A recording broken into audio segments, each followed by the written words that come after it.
एक गांव में मदनलाल नाम का एक बूढ़ा किसान हुआ करता था। मदनलाल के पास सिर्फ 1 एकड़ की जमीन थी। वो उतनी ही जमीन पर अपने बैल की मदद से खेती किया करता था। उसका कोई अपना नहीं था, इसीलिए मिले फसल को वो जरूरतमंद लोगों में बांट देता था। मदनलाल के खेत के बगल में ही चमनलाल नाम के आदमी के 100 एकड़ की जमीन थी।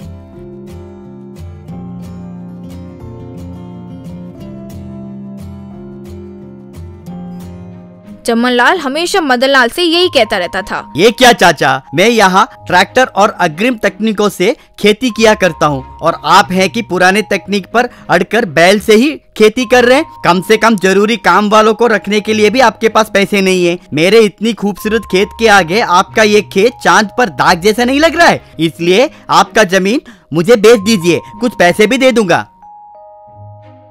बेटा, जिसके पास जितना है उतने में खुश होते हैं। सबके पास तुम्हारी तरह परदादा के दिए हुए जायदाद तो नहीं होते हैं ना बेटा। तो मेरे पास जितना है उतने में मैं काम चला लेता हूँ। मेरे बारे में सोचना छोड़ो और अपने कोई दूसरे काम पर ध्यान दो। ये बुढ़े के पास कौड़ी भर का पैसा नहीं है, लेकिन घमंड कूट कूट के भरा है। कुछ तो करना होगा, सोचा। एक दिन चमनलाल मदनलाल के बैल को लेकर चला गया। अपना बैल नहीं मिलने की वजह से मदनलाल घबरा गया। अगले दिन चमनलाल खेत के पास आकर देखा तो मदनलाल खुद ही कुल्हाड़ी लेकर खेती कर रहा था।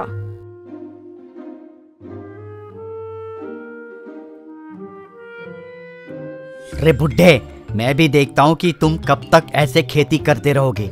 कुछ दिनों में ही तुम्हारा ऊपर जाना निश्चित है और तुम्हारा यह खेत मेरा होना भी निश्चित है, सोचा। एक दिन मदनलाल खेत का काम निपटाकर जंगल के रास्ते से जा रहा था। वो बहुत थक गया था। इतने में उसे रास्ते पर एक बड़ा सा अंडा दिखाई दिया।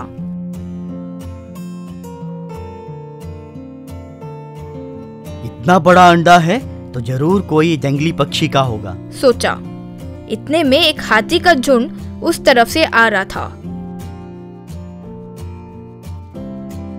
मदनलाल हाथियों को आते हुए देखकर, अरे अगर हाथियों ने इसे कुचल दिया तो इसकी माँ कितनी दुख होगी, सोचकर अपनी पूरी ताकत लगाकर उस अंडे को उठाया। उसे एक पेड़ के नीचे रखा। वो हाथी वहां से निकल गए। इतने में वो अंडा देने वाली मुर्गी माँ वहां आई।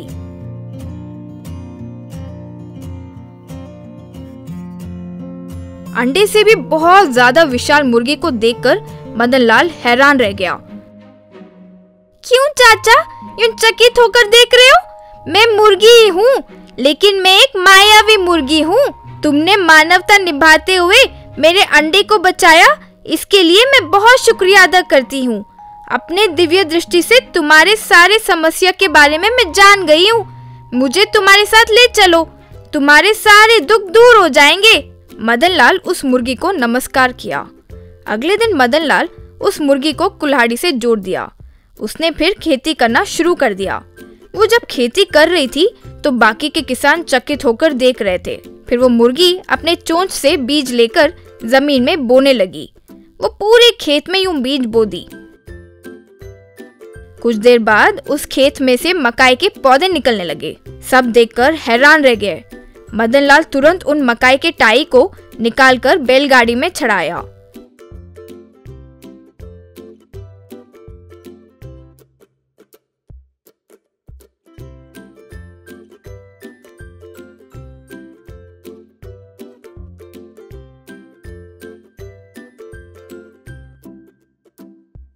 चाचा, कल फिर से बीज तैयार करके रखना, मैं आकर फिर खेती करूंगी, कहकर चली गई।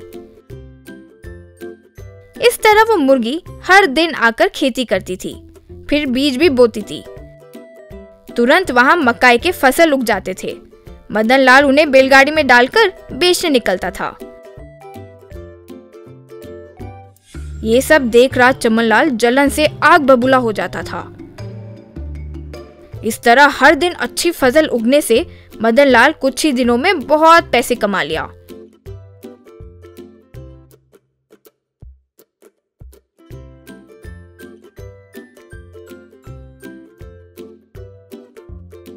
वो गांव में एक अनाथ आश्रम भी बनवाया।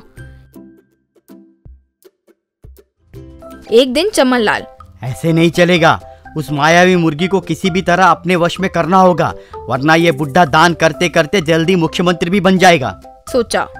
तुरंत चमनलाल उस मुर्गी के पास गया। माँ मायावी मुर्गी, ये बुड्ढे के पास रहकर तुम्हें क्या फायदा होगा? मेरे पास आओ, मैं तुम्हें काजू बादाम खिलाकर और बड़ा करा दूंगा। आओ माँ। रे मूर्ख, मैं मायावी मुर्गी हूँ रे, मुझे ही रिश्वत देने की सोच रहे हो? वो इतने अच्छे काम कर रहा है इसीलिए मैं उसकी मदद कर रही हूँ। तुम्हारे जैसे पापियों की मैं कभी मदद नहीं करूँगी। चमनलाल को बहुत गुस्सा आया अपने आदमियों से। रे, इस मुर्गी को कुचलकर पूरे गांव में चिकन बिरयानी खिलाओ। वो मुर्गी तुरंत उसके सर पर टपीम करके दे मारी। बस फिर चमनलाल कोमा में चले गया। एक गांव में गणपति नाम का म्युनिसिपैलिटी कर्मचारी हुआ करता था। गणपति को अपने मोटापे शरीर से दिक्कत होने के बावजूद वो सबके घरों के सामने से कचरा उठाना, सड़क साफ करना वगैरह आराम से काम किया करता था। वैसे उसके आए पैसों से अपने बूढ़े माँ बाप की, पत्नी की और अपने 3 बच्चों की देखभाल ठीक से किया करता था। एक बार मच्छर के सीजन में सरकार उस गांव के सरपंच को कीमती मच्छर कैन भिजवाए। वो जाके कीड़े मारने के दवाई के दुकान में बेच दिया। उन कैन में मिलावटी दवाई भरवाया। अगले दिन मुन्नालाल गणपति को बुलाकर, देख गणपति, ये बहुत कीमती मच्छर मारने की दवाई है, तू इसे संभल कर लेकर जाके घर घर पे स्प्रे कर। लोगों के तरफ से हमें कंप्लेंट्स नहीं आनी चाहिए, समझ में आया ना? समझ गया साहब, मैं एक भी घर को छोड़े बिना स्प्रे मारूंगा ना। वैसे गणपति पीठ पे सिलेंडर लगा के घर घर घूम के उस मच्छर की दवाई को स्प्रे करने लगा। उस नकली दवाई के वजह से मच्छर नहीं मरते थे। लोगों को रात भर नींद नहीं आती थी। लोग सभी रात भर मच्छर को भगाने में व्यस्त थे। कुछ लोगों के स्वास्थ्य बिगड़ने के कारण बिस्तर में गिरे। एक दिन लोग सभी सरपंच मुन्नालाल के पास आए।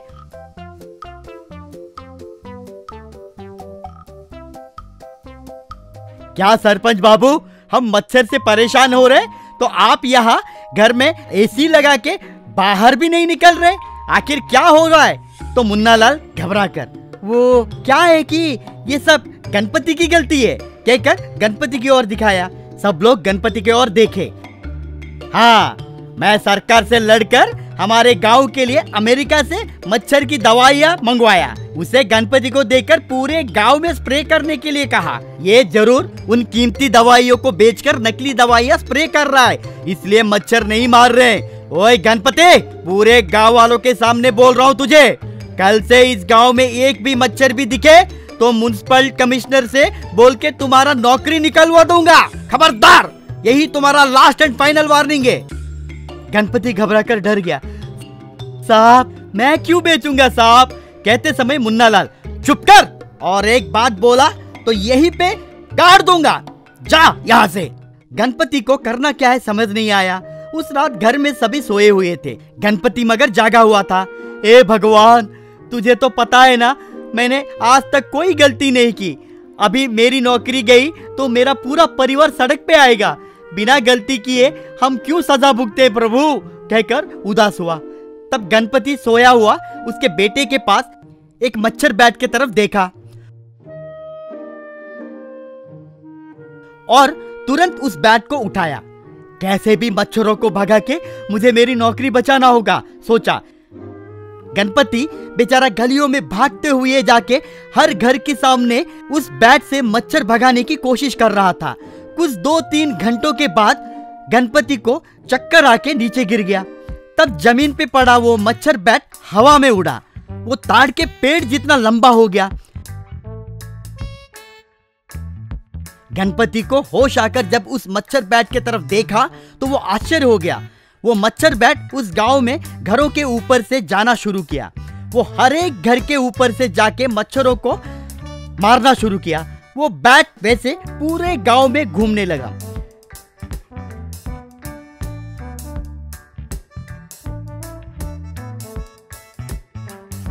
गणपति आश्चर्य से उस बैट के पीछे ही जाने लगा। उतने में गांव वाले बाहर निकले। गणपति को और उस बड़े मच्छर बैट को देखकर चौंक गए। वो मच्छर बैट वैसे घूमते हुए आके सरपंच मुन्ना लाल के घर पे आए। वो बैट मच्छरों को मुन्ना लाल के घर पे भिजवाया। घर में बैठा मुन्ना लाल, बाप रे, एक साथ इतने सारे मच्छर कहां से आ गए, कहते हुए चिल्लाकर पूरे बदन में खरोचने लगा। उन मच्छरों को बर्दाश्त ना कर पाके भागते हुए वो बाहर निकला। वहां पे गांव वाले, गणपति सभी मौजूद थे। मुन्ना लाल हवा में लटकता हुआ बड़ा मच्छर बैट को देखकर चौंक गया। तब वो मच्छर बैट बात करना शुरू किया। मैं गणपति का मच्छर बैट हूँ, तो चुपचाप गुनाह कबूल करेगा या तो देश के सारे मच्छर को लेके तेरे और छोड़ दूं। अरे गणपति, मैं तेरे आगे हाथ जोड़ता हूँ रे, पहले उस मच्छर बैट को रोक ना रे भाई। मच्छर अब तक मेरे शरीर के आधा खून पी लिए, उसे रोक ना रे, मैं सच बोल दूंगा रे, प्लीज ना। तुरंत वो मच्छर बैट छोटा होकर गणपति के हाथ में आ गया। मुन्ना लाल सभी गांव वालों के सामने अपनी गुनाह कबूल किया। सब मिलके उसे खूब पीटे। कुछ दिनों के बाद म्युनिसिपल कमिश्नर गणपति को सैनिटाइजर इंस्पेक्टर के पद में प्रमोशन दिया। गणपति और उनके परिवार वाले घर के दीवार पे उस बैट को रखकर नमस्कार किए।